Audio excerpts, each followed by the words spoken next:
오늘 하나님께서 우리에게 주시는 말씀은 요한복음 1장 4절의 말씀입니다. 하나님의 말씀을 이제 받들어 봉독하겠습니다. 그 안에 생명이 있었으니 이 생명은 사람들의 빛이라. 아멘. 오늘은 그 안에 계신 생명이라는 제목으로 요한복음 1장 4절을 설교하도록 하겠습니다. 두 가지로 본문을 나누어 정돈합니다. 첫 번째, 알곡과 쭉정이. 알곡과 쭉정이. 두 번째 나눌 말씀은 생명과 빛. 생명과 빛. 이렇게 두 가지로 요한복음 1장 4절을 나누어서 상고하도록 하겠습니다. 먼저 알곡과 쭉정이에 관한 것입니다.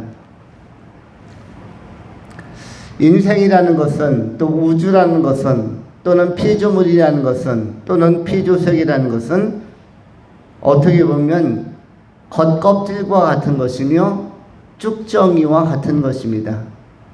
쭉정이라는 것은 조금 가벼운 표현이지만 어떤 형식을 의미하며 형태를 의미하며 우리 인간에게 몸이 있다라면, 몸이라는 실체가 있다라면 실체를 감싸고 품어주고 보호해주는, 또 장식해주는 옷이라는 것이 있습니다. 바로 옷이라는 것이 어떻게 보면 그 쭉정의 역할, 겉껍질의 역할, 이 옷인데 실체는 몸이죠.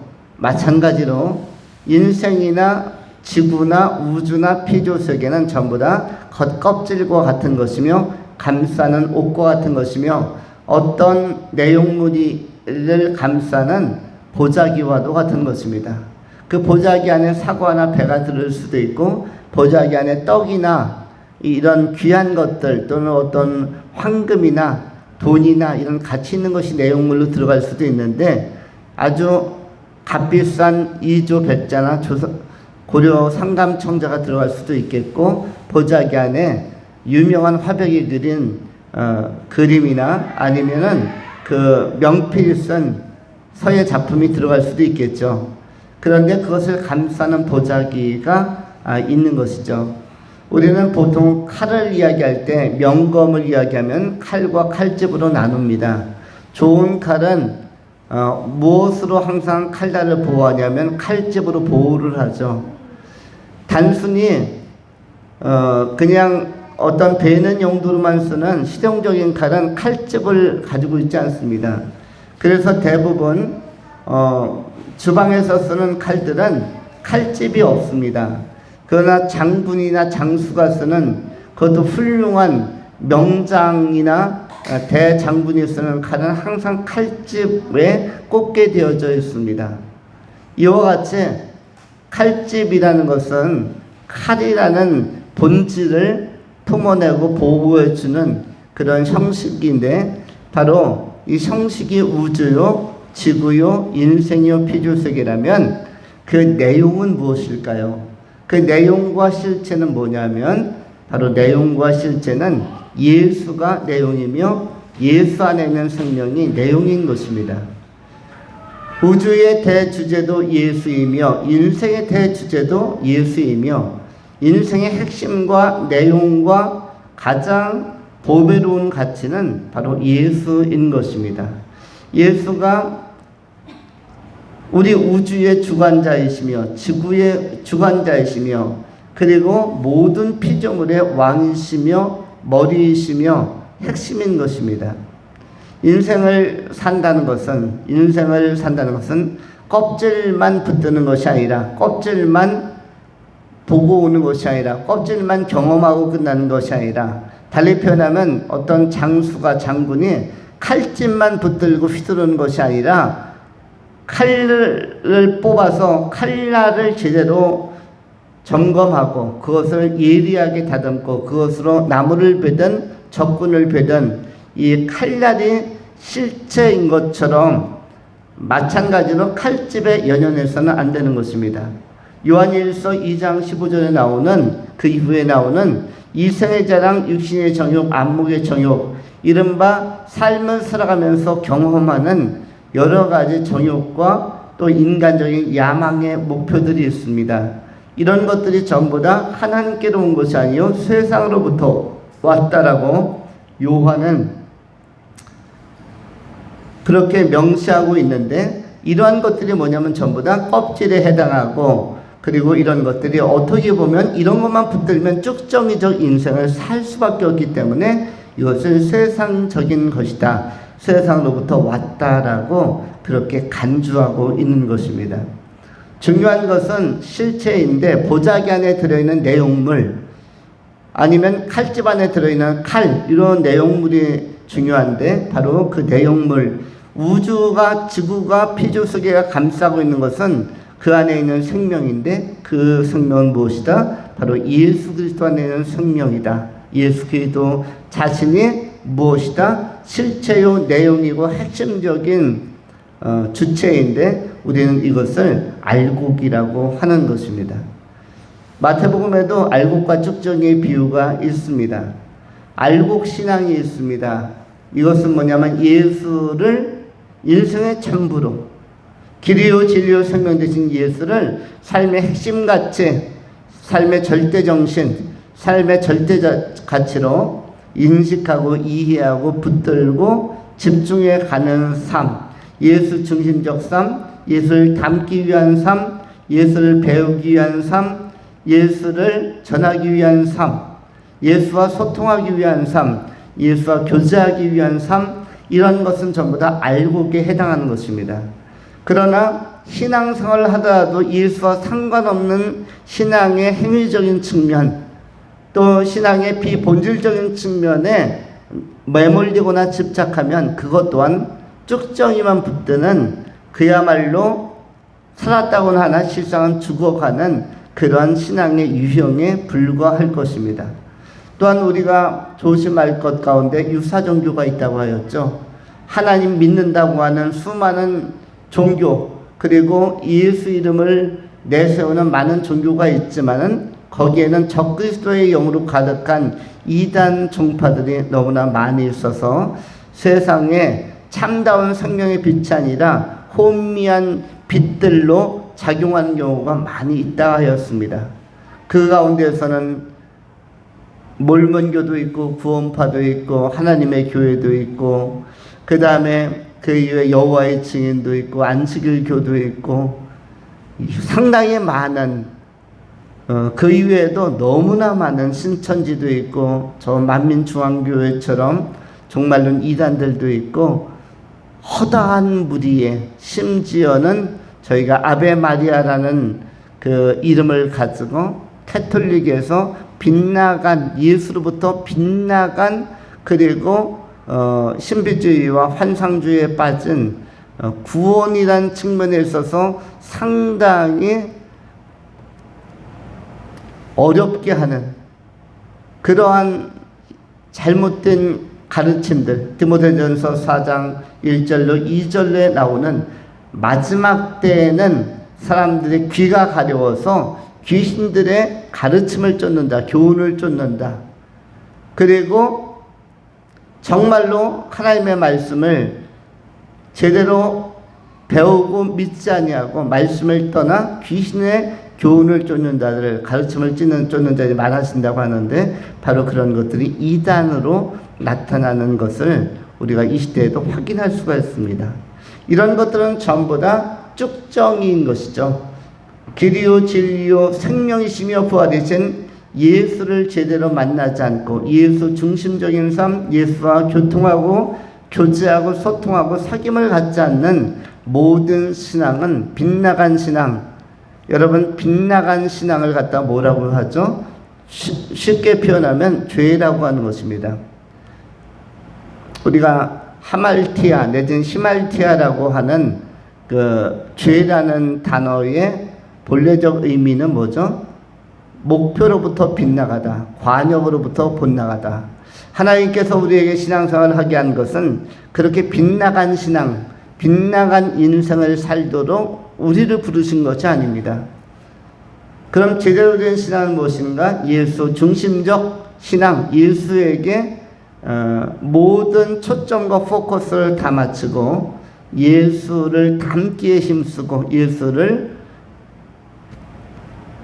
증거하기에 힘쓰고 예수와 사귀기에 힘쓰는, 예수를 전파하기에 힘쓰는 삶이야말로 죄를 극복해가는, 죄로부터 상당히 분리된 경건과 거룩한 열매를 맺어가는, 성령의 열매를 맺어가는 모습이라고 할 수가 있는 것입니다. 이 시대는 알곡과 쭉정이로 나누어지고 구별되는 시대입니다. 참다운 빛과 빛들로 구별되는 시대입니다. 우리가 빛들이라고 할 때는 형광등 같은 불을 빛들이라고 할 수가 있습니다. 그러나 뭐와 비교된다는 것이죠? 태양과. 태양 앞에 촛불은 빛이라고 할 수도 없습니다. 태양 앞에 형광등은 키나 마나입니다. 태양 앞에 백열전구 하나는 빛이라고 할 수도 없는 빛들입니다. 여기서 빛들이라고 할 때는 영들인데, 이것은 신적 존재 가운데 타락한 천사들 그리고 귀신들, 이런 것들로 광명의 천사들처럼, 광명의 천사와 같이 많은 사람에게는 빛들로 작용합니다. 어느 정도로 작용합니까? 사람들의 마음을 흔들어 놓고, 관점을 흔들어 놓고, 삶의 중심을 흔들어 놓는, 신앙의 자세를 흔들어 놓는 빛들로 역사하는데, 이 빛들은 조심해야 할 빛들입니다. 왜냐하면 광명의 천사와 같이, 광명이라는 단어가 뭐죠? 달리 표현하면 빛들이죠. 광명이 무엇입니까? 밝을 광자에 밝을 명자입니다. 우리는 이전에 통일교회 교주였던 문선명이 그의 이름을 갖다가 그 포교 행위에 사용했던, 도용했던 사례를 보게 됩니다. 문이 뭐죠? 영어로 달. 선이 뭐죠? 선이 영어로 해. 그리고 명은 뭐다? 밝게 비춘다. 달과 태양이, 문과 선이 뭐뭐한다? 밝게 비춘다. 그러면서 그가 빛들 가운데 핵심 또는 거짓 메시아, 그리스도를 대체하는 빛들로서 통일교가 이단으로서 역사한 것을 보게 되었습니다. 잘못된 가르치며 귀신들의 잘못된 교훈이죠. 그 교훈집을 갖다가 어떤 책으로 발간했습니까? 원리 강론이라는 책으로 발간해서 많은 사람들을 이 통일교도로 수십만을 배도의 길로 이끌었던 모습을 우리는 역사적 과거를 통해서 잘 확인할 수가 있습니다. 이것이 빛들의 역사입니다. 어둠의 영들은 마치 빛인 것처럼 가장하여 광명의 천사들처럼 오늘날도 활동하고 있고, 이런 것들을 갖다가 전부 다 뭐라고 이야기합니까? 바로 적그리스도의 영이라고 이야기하고, 이런 것들이 세상의 쭉정이들에게는 구별이 되지 않아서 예수를 만나지 않고 예수에게 관심이 없는 사람들은 진정한 기독교와 참된 그리스도의 몸된 교회와 가짜 교회에 대해서 전혀 분별하지 못하고 그것을 하나로 간주해버리고, 그런 것이 실망스러워서 내가 교회를 나가지 않는다라는 핑계와 구실로 삼는 경우가 굉장히 많습니다. 그러나 중요한 것은 이러한 빛들의 혼란한 빛들의 그 부작용과 부정적 활동, 그것을 넘어서서 우리가 참 빛 가운데 거하려면 바로 진리의 말씀 안에서 오직 예수를 붙들고 오직 예수에게 집중하고 기도와 예배를 통해서 예수 그리스도와 친밀하게 사귀고 동행하는 과정이 너무나 필요한 것입니다. 예수님은 부활이요 생명이시며 우리의 영원한 길이시며 진리이십니다. 예수 안에서 끝까지 알곡된 길을 걸어가고 예수와 함께 좁고 협착하지만 생명의 삶을, 생명의 길을, 그 하나님의 나라, 너무나 좋은 나라, 그 너무나 친밀한 나라, 그 나라를 향해서 우리가 전진해 가야 할 것입니다. 예수님께서 소개한 것처럼 하나님의 나라는 어떤 나라입니까? 하나님의 나라는 아버지의 집이라고 예수님께서 다정하게 소개하셨죠. 아버지의 집, 참으로 좋은 자애로우신 그리고 우리를 품어주시고 이해하시고 용납하시는, 받아주시는, 마치 집을 나간 두 탕자 가운데 집을 나간 둘째 아들을 멀리서부터 마중 나와서 이렇게 반겨주시는 아비의 마음과 같이 우리가 어떻게 보면 허랑방탕하게 인생을 허비하며 내실없게 사는 경우도 참으로 많지만, 그러나 그러한 우리들조차도 기쁘게 맞이해 주시는 전능하신 하나님, 그 아버지의 집을 우리가 사모하면서 천국을 소망하면서 오늘도 예수 안에서 이 생명길을 끝까지 경주해 가는 그런 믿음의 종들이 다 될 수 있기를 축원합니다. 두 번째로 생명과 빛에 관한 말씀입니다. 오늘 본문은 이와 같습니다. 그 안에 생명이 있었으니 이 생명은 사람들의 빛이라. 본문에 나오는 중요한 단어가 있는데 생명과 빛이라는 단어입니다. 그 안에라는 것은, 거기서 그는 인칭 대명사이죠. 바로 예수라는 뜻입니다. 예수 안에 생명이 있었으니 이 생명은 사람들의 빛이라. 여기서 생명이라는 단어는 히브리어로는 조에라고 합니다. 조에. 그리고 이것은 자오라는 단어, 헬라어 조에는 자오라는 단어, 헬라어 자오라는 단어에서 파생된 그런 명사이기도 합니다. 우리에게 삶과 그리고 활동력을 주는 것, 이것이 바로 자오인데 여기에서 생명이라는 단어가 나왔습니다. 끊임없이 삶의 동력을 주고 삶의 활력을 주고 삶을 지탱해가는 거대한 힘, 거대한 에너지, 그리고 소멸되지 아니하고 항상성을 유지하면서 우리에게 생기를 불어넣어 주는 것이 바로 생명입니다. 이것은 그냥 간신히 호흡하는 유형의 생명이 아니라 그리스도의 은혜 안에서 하나님과 교제하는 생명이고, 그리고 하나님의 나라의 영원성에 참여하는 생명입니다. 이 생명을 우리는 영생, 이른바 이터널 라이프, 영원한 생명이라고 이야기를 합니다. 이 조회라는 것은 인간이 소망하는 본질적인 비전이자 본질적인 목표이자 행복이라고 할 수가 있습니다. 사람은 70년에서 80년을 살고 강건하면 90년까지 살지만, 그리고 정말 은사적으로나 또 관리적으로 몸을 잘 지탱해 가면 100년 이상도 살기도 하지만, 그러나 언젠가는 이 지상에서의 인생 삶은 마무리를 하고 돌아갑니다. 그런데 우리가 지상에서의 삶의 연속으로서의 몇 년을 더 사는 것이 아니라, 몇십 년 더 사는 개념이 아니라, 예를 들어서 90년 산 사람이 110세까지 살고 100세를 산 사람이 120세까지 사는 그 정도의 수명의 연장이 아니라, 시간의 연장이 아니라, 그런 것이 아니라 영원한 생명에 참여하는 것, 여기에는 시간적 흐름이 없는 곳, 시간적 흐름이 없다라는 것은 영원히 부활한 몸으로, 부활체로서 생명에 참여한다는 것은 영원하게 가장 좋은 상태로 현재적 삶을 누리는 것을 의미하는데, 우리는 거울을 보면서 가끔 세월에 대하여 평가를 합니다. 참 세월이 많이 흘렀다.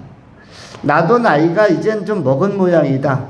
거울을 보기 전까지는 자신의 모습을 들여다볼 수가 없기 때문에 젊었을 때의 자기 이미지가 자신의 자아와 정체성을 대변하기도 합니다. 나는 아직도 젊고, 나는 아직도 패기 있고 열정도 있고, 나는 아직도 꽃다운 것이라고 거울을 보기 전까지는 그렇게 착각을 하기도 하고 행복해 하기도 합니다. 거울을 보기 전까지는 나는 한때 아름다웠고, 한때 훈남이었고, 한때 건강했고, 한때 몸매도 좋았고, 한때 인기도 좋았고, 많은 사람들이 정말 꽃보다 아름다운 사람이라고 평가했었다. 그런 형태로서 우리는 좋은 이미지를 가지고 있지만 무엇을 볼 때 깜짝 놀라죠? 거울을 볼 때. 거울을 볼 때 피부가 옛날과 같은 그런 옥색 피부도 아니요, 그야말로 밭꽃같이 순전함도 사라지고, 그리고 어느덧 미세하게 이렇게 그 멜라닌 색소들이 모여서 반점도 이루고 주근깨도 생기고 점들도 생기고, 그리고 여러 가지로 피부가 이전과 같지 않다는 것을 느끼게 됩니다. 또 머리도 가끔 빗다 보면은 나에게 없었던 화이트 컬러, 나에게는 블랙, 내 머리는 블랙 헤어였는데 어느 순간 머리를 빗다 보니까 속에서 흰머리가 보이기 시작하더라. 그러면서 세월이 흐르고 있는가? 예전에는 흰머리는 뽑아달라는 사람이 많았지만 요즘은 그렇게 하질 않죠. 요즘에 흰머리 나오면 어떻게 하죠? 뽑아달라가 아니라 잘라달라. 왜냐하면 흰머리 뽑다 보면 다 뽑아야 되니까 나중에는 머리가 너무 허술해져서 그 이른바 탈모 현상 내지는 헐렁한 머리가 될 수 있기 때문에 마치 엘리사처럼, 요나처럼 대머리가 될 수도 있기 때문에, 그래서 요즘에는 머리를 뽑아달라고 하지 않고 어떻게 해달라고 그러죠? 가위로 잘라달라. 왜냐하면 흰머리는 염색하면은 블랙이든 뭐 브라운이든 여러 가지 색깔로 활용할 수가 있지만, 머리카락 자체가 숱이 없으면은 심어야 되는데 심는 것은 비용도 많이 들고, 그래서 오히려 하얀 머리도 잘 관리해서 잠깐 잘라두고, 아직 검은 머리가 많다면 하얀 머리 몇 개는 좀 잘라두고 나중에 또 길어지면 또 자르고, 이렇게 해서 관리하다가 나중에 염색하게 되면 염색을 하고, 그렇지 않으면 그냥 어떤 경우는 개성 있게 화이트 컬러로 하얀 헤어로 자기 머리를 가져가는 경우도 있습니다. 개성 있게. 그런데 이렇게 이 안에서는 흐름이 있는 시간들은, 이것은 생명을 가지고 있지만 이거는 영원한 생명의 참여가 아니기 때문에 이것들은 끊임없이 우리를 노쇠하게 만듭니다. 그러나 노쇠하는 그런 생명의 유지와 지탱이 아니라 전혀 질적으로 새로운 생명, 바로 예수 그리스도 안에서 가지고 있는 생명은 시간을 상대화하고 시간을 넘어서고 공간을 넘어서서 절대적인 새 존재로 내 존재를 예수 안에서 재구성하는 것이기 때문에 질이 다른 것입니다.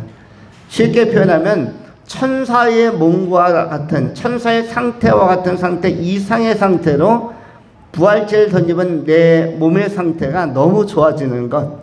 그래서 나 또한 노쇠하지도 않고 파손되지도 않고 손상받지도 않고 사멸되지도 아니하는, 천사들이 역사 이래로부터 선재하신 하나님의 나라로부터 현재까지 너무나 생생한 것처럼, 그 천사들이 수천 년 이상, 우리로 이야기하면은 수만 년 이상 역사 가운데 또 하나님 나라 가운데 활동하고 있음에도 불구하고 가브리엘이 노쇠했다거나 미가엘이 노쇠했다거나 천사가 노쇠했다거나 나이 들어 보인다, 이런 경우는 한 예도 사례가 없는 것입니다.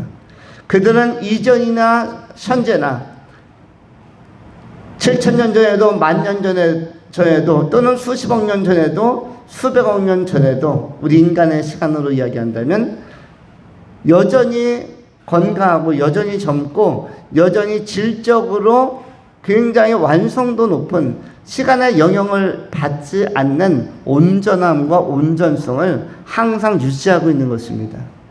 천사들은 그래서 영원한 하나님의 나라에서도 아름다웠고, 창세기를 통해서 천지창조를 통해서 역사가 출발했던 그 시점에도 아름다웠고, 그리고 다니엘 시대에 가브리엘이 다니엘과 만나는데 그때에도 아름다웠고, 역시 요한계시록에는 미가엘이 요한계시록 12장에 등장하고 있는데, 요한이 본 미가엘도 역시 아름다웠고 그들은 언제나 건재한 것입니다. 그것이 새로운 형태로서 영원성에 참여하는 질적으로 다른 신적 신비 안에 있는 이 생명의 모습의 일환이라고 할 수가 있는데, 우리가 예수를 영접하고 예수 안에서 누리는 생명 조회는 그것보다 더 역동적이고 생동적이며 그보다 더 고미하고 고급한 아름다운 예수의 생명을 발현하는 그러한 부활체로서 영생에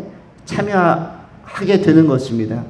영원한 생명을 확인하고 누릴 수 있는 것이기 때문에 우리가 아름답기를 원한다면 내 외모도, 내 심령도, 내 몸의 상태도 항상 아름답고 활력 있고 가장 좋은 상태, 꽃보다 아름다운 상태를 유지하려면 딱 한 가지 방법, 예수 믿고 영생 얻고 천국 아버지의 집에 들어가는 것 이외에는 다른 대안이 없는 것입니다.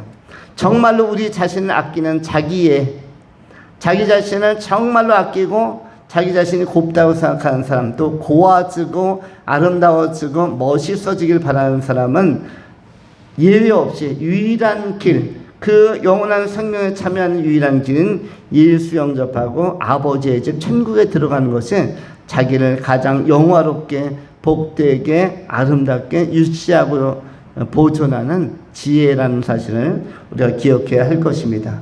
아름다운 내 존재를 위해서는 어떻게 해야 된다? 예수 믿고 예수 잘 믿고 천국에 꼭 들어가야 된다.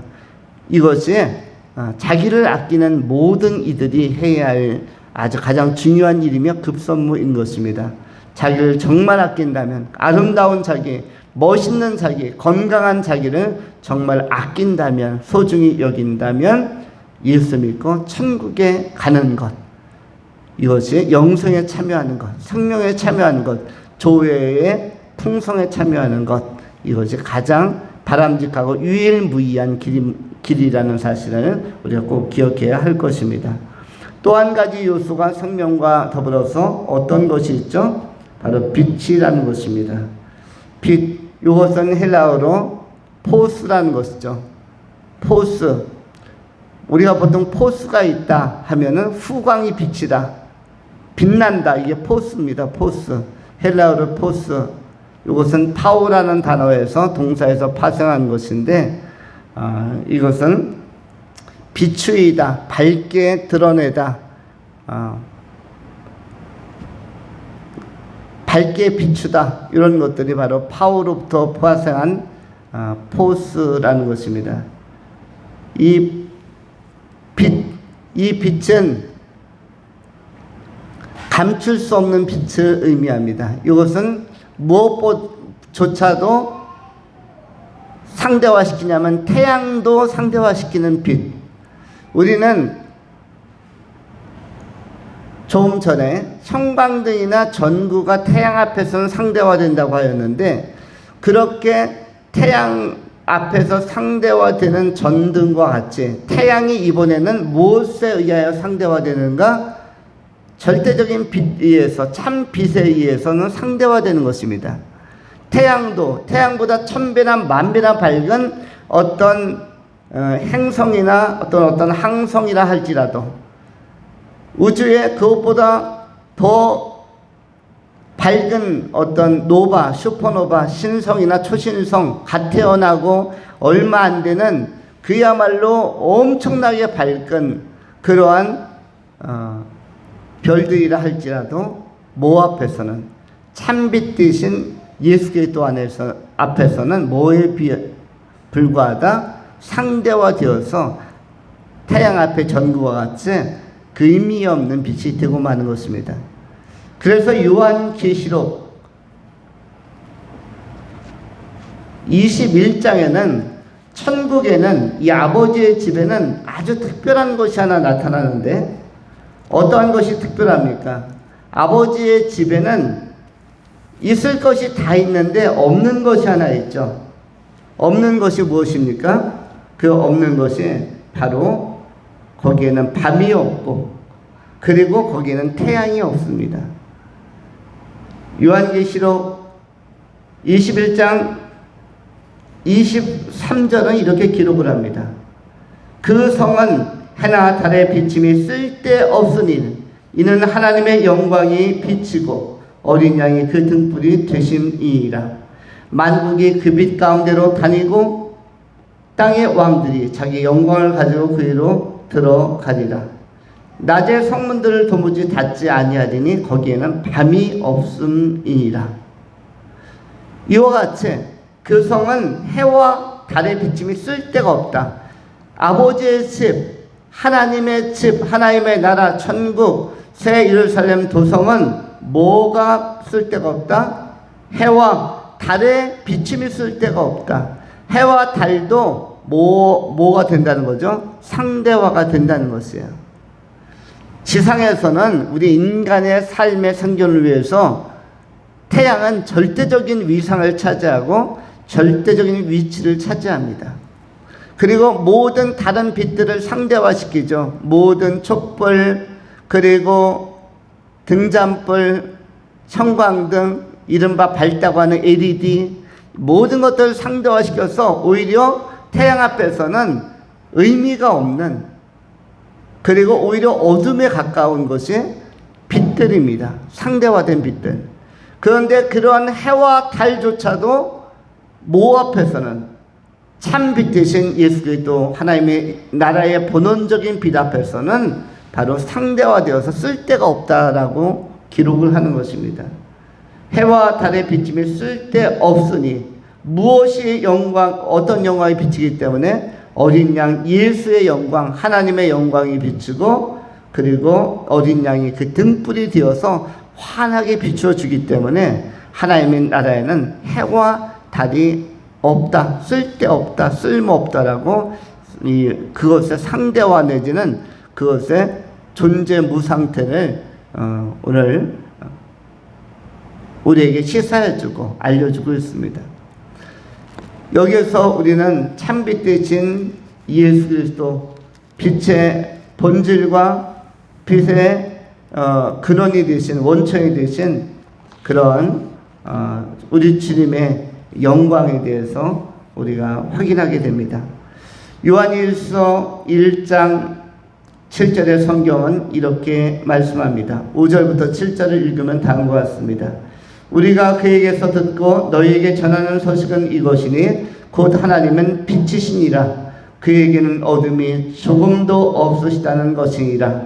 만일 우리가 하나님과 사귐이 있다 하고 어둠에 행하면 거짓말을 하고 진리를 행하지 아니함이거니와 그가 빛 가운데 계신 것 같이 우리가 빛 가운데서 행하면 우리가 서로 사귐이 있고 그 아들 예수의 피가 우리를 모든 죄에서 깨끗하게 하실 것이다. 우리 주님은 하나님은 빛이다 라고 선언을 하고 있습니다. 또한 그가 빛 가운데 계신 것 같이 예수 그리스도가 빛 가운데서 생명을 드러내시고 영광을 나타내시는 것처럼 우리도 빛 가운데서 행하면 우리 예수 그리스도의 그 성품과 예수 그리스도의 말씀과 예수 그리스도의 조명하시는 은혜 안에, 성령의 조명하시는 은총 안에 거한다면 우리가 예수님과 사귐을 갖게 되었고 그 아들 예수의 피가 우리를 그 모든 죄로부터 깨끗하게 하실 것이다. 참으로 빛에 거하는 사람, 빛에 합당한 사람들, 빛의 아들들로, 빛의 딸들로 우리 하나님께서 우리를 세워주실 것입니다.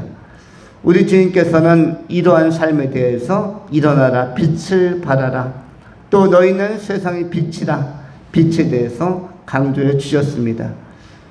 예수 그리스도 자신이 빛인 줄 우리가 알고 세상에 있는 수많은 어둠에 묶여있고 매여있고 잠들어 있는 영혼들 가운데 우리가 예수 그리스도의 말씀으로부터 나타나는 빛, 시편 119편 105절에 나오는 다윗의 고백과 같이 주님의 말씀은 내 발의 등이요 내 길의 빛이니이다. 말씀을 등으로, 말씀을 빛으로 이미 해석한 것이 우리의 믿음의 선배 다윗이었고 3000년 전에 말씀을 빛이라고 선언을 해 주셨습니다. 오늘도 태초부터 말씀이 계셨고 이 말씀이 하나님과 함께 계셨고 이 말씀이 곧 하나님이시고 그가 태초에 하나님과 함께 세상을 지으셨고 만물이 예수로 말미암아 그로 말미암아 지은 바 되었으니 지은 것이 하나도 예수 없이는 된 것이 없고 그 안에 생명이 있었으니 이 생명들은 사람의 빛이라고 선언한 이 말씀을 우리가 마음에 잘 새겨야 할 것입니다. 남은 생에 이 생명의 말씀 안에서 빛의 사람으로, 빛의 사자로, 빛의 아들로, 빛의 딸들로 이 시대에 주님과 동행하면서 빛을 증거하는 빛 가운데 거하는 어둠이 없는, 어둠이 해소되어진 의로운 종들이 다 될 수 있기를 축원합니다. 기도하겠습니다. 거룩하신 하나님, 우리가 언젠가 아버지의 집에 들어갈 때에 아버지의 집 안에서는 해와 달의 비침이 쓸모없을 만큼 빛나는 영광, 그 아들 예수가 등불이 되고 그 아들 예수가 참빛이 되므로 환하고 근원적인 빛 가운데 우리가 행하는 줄 알고 오늘도 우리가 밝음의 사람, 빛의 사람, 상대적인 빛이 아니라 절대적인 빛으로 예수 생명 안에 거하고 예수 말씀 안에 거함으로 언제나 빛나는 영광 가운데 살아가는 포수가 넘치는 진리의 사람들이 다 되게 하여 주시옵소서. 생명의 하나님을 찬양하며 우리 구주 예수 그리스도 이름으로 축복하며 감사하며 기도하옵나이다. 아멘.